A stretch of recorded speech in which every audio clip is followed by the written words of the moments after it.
Pakistan cricket team کے پہلے کپتان فضل محمود کو دنیا سے گئے 27 برس بیت گئے ہیں۔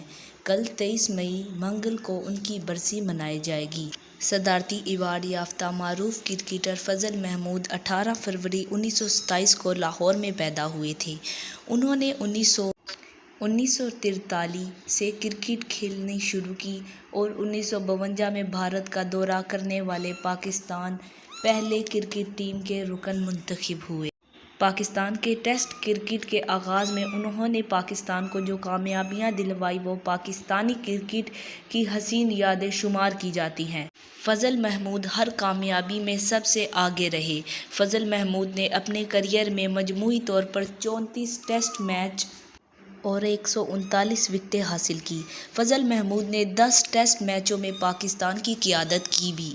وہ پاکستان کے پہلے کپتان تھے جنہوں نے اپنے پہلے ٹیسٹ میچ میں کامیابی حاصل کی تھی۔ وہ پاکستان کے پہلے کھلاڑی تھے جنہیں کرکٹ کے مشہور کتاب واٹسن نے سال کے 5 بہترین کھلاڑیوں میں شمار کیا۔ وہ ٹیسٹ کرکٹ میں 100 وکٹوں کا ہدف عبور کرنے والے بھی پہلے پاکستانی کھلاڑی تھے۔ انہیں حکومت پاکستان نے 23 مارچ 1958 کو صدارتی تمغہ برائے حسنِ کارکردگی عطا کیا تھا۔ فضل محمود 30 مئی 2005 کو لاہور میں وفات پا گئے۔